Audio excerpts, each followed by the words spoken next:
6th-ranked win of the year for Jordan Titus. So we've had a tech fall, a pin, and a double overtime bout already. We're only 3 bouts in. Ty Waters, oh, by the way, a top 10 guy going against Logan Gioffre. So it's hard. So I'm still up here from Titus Edmond. Right, and then all of a sudden, boom, the next guy comes out, and you got to be ready to go. So the crowd's zapped. You got all that energy going in, and then the next match comes up, and bang, let's go. Gioffre, a guy like Cade Moore in this lineup for Missouri. Most improved, says head coach Brian Smith. I think they call this the plie. Well, you know what? The thing is, Gioffre in that situation is carrying a lot of weight. And Waters knew he was tired, so he shot the leg. Waters, the freshman from Imperial, Pennsylvania, 17-3 this season. Gioffre out of Clovis, California, Cal Poly transfer. Close to danger. Waters trying to step over that opposite leg.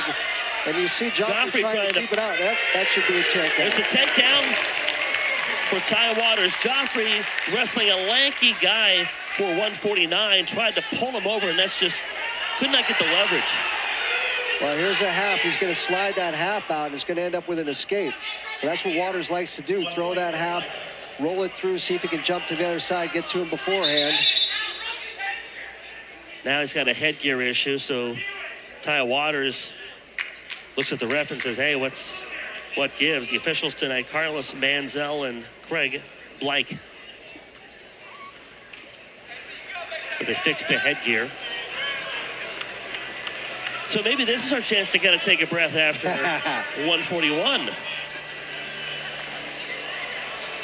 You know, the challenge is when your headgear gets messed up like that, it's your headgear, and it's what you're used to. And if it obviously malfunctions too badly, then you can't use it anymore. Right. You're trying to use somebody else's. So there's, you know, in football, they don't give you somebody else's helmet, right? I mean, so. Well, we kind of saw the evidence of that in the playoffs with Patrick Mahomes having his helmet cracked in that frozen game against the Miami Dolphins. Right.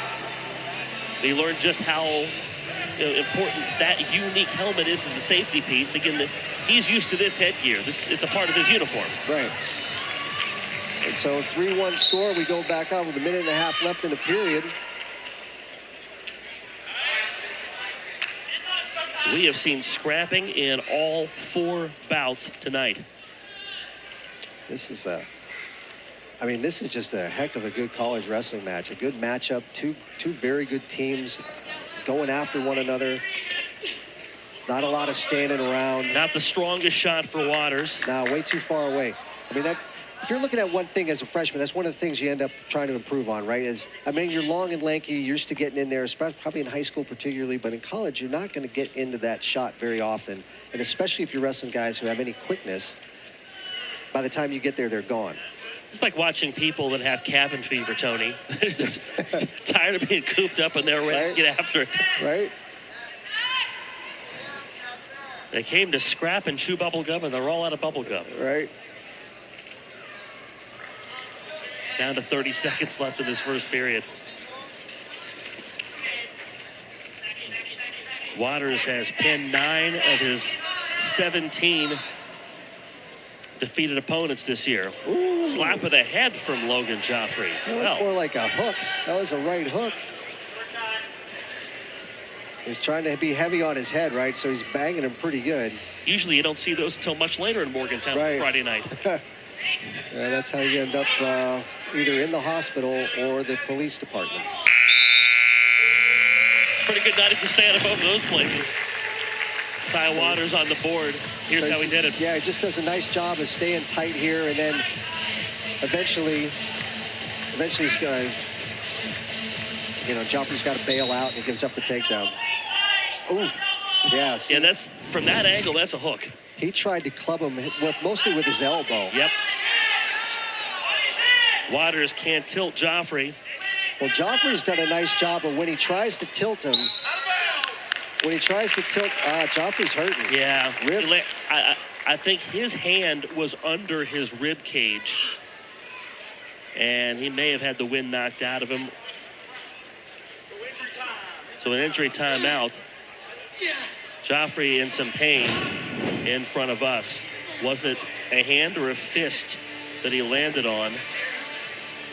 So he tries to roll through, and I think he just did something to his rib cage or a muscle that's in there. It wasn't the side he landed on. It was about twisting and turning is what that had more to do with than landing on anything.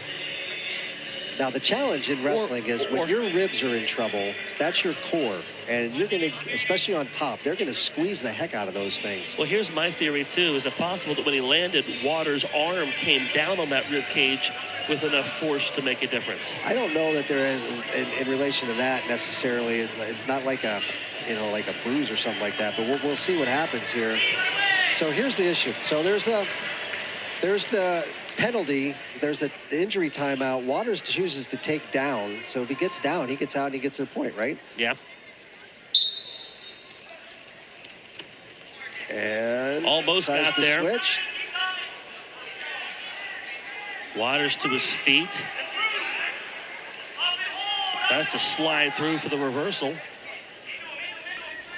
Well, he's tried that a couple of different times, right? And you see Gioffre hanging on pretty tight. He's got his arm around his waist, and he's got it locked on his knee. So it's kind of like locking, but it's not really like locking hands. You're posting and grabbing a hold of it. Right now, Waters does get the escape. Gioffre has to do what so many athletes in all sports have to do, is try to figure out how to compete and how to succeed when they're maybe not at 100%.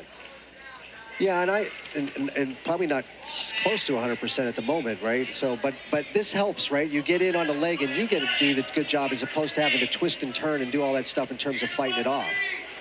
I think eventually he realized that he was better off cutting Waters loose and trying from scratch. And what we see here is Waters on his back trying to roll through, having some trouble getting leverage on the much stockier Logan Gioffre. Well, he was trying to roll through and get himself that takedown at the same time. Now they both have each other's legs sort of facing in the same direction. Playing Gioffre's leg like he's out. Caution warning is technically dangerous because your knee's not supposed to bend that way.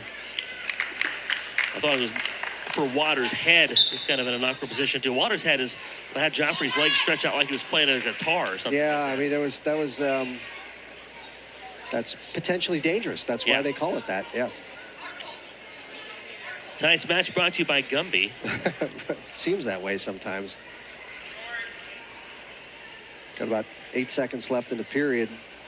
By the way, riding time is 0, so for those people that thought, riding time, not the most exciting thing in wrestling, well, they were right. We've had a heck of a match tonight. Right, it's been a great match. So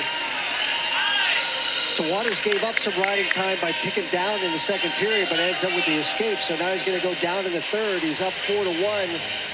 He gets out. It's 5-1.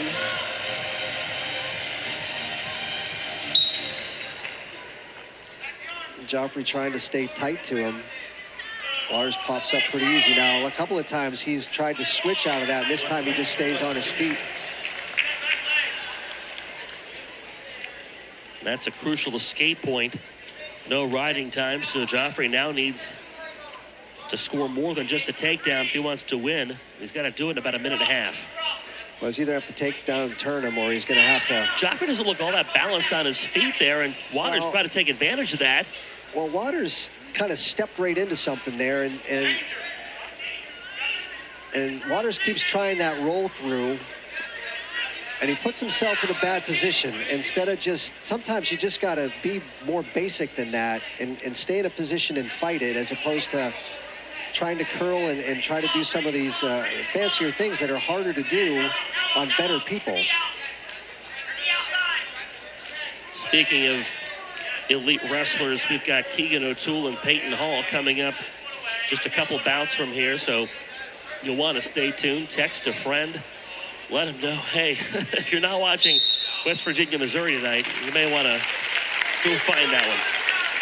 So we get a stalemate on that. Waters does a nice job of eventually stalemating.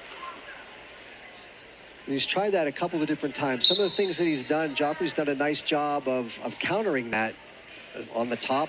Gioffre's done a nice job of sort of bridging back in and taking that half away. And Waters is, whoa. Holy Toledo, that's a second. I know this is tough man season here That's in West going to be Virginia, but that's going to be a point. It's a penalty point. Gioffre entering the tough man competition instead of this Big 12 duel. And so that, to me, that means Waters, you got to stay down, right? Stay down, because if he throws that thing out there, then you can go up underneath it. And Gioffre had a good opportunity for a takedown, but he does what a lot of people do, is ends up going around the waist. The burden's on Gioffre here. Joffre's the guy that's got to make something happen. 15 seconds left. The freshman Waters goes to shoot the leg. Gioffre on top, slaps him down. So here's the thing, though, why they're telling him to go get it. Time is on Ty Waters' side. He's going to win for the 18th time this year. Ty Waters with his second win in a row at the Coliseum. Second win from the Coliseum in a couple weeks.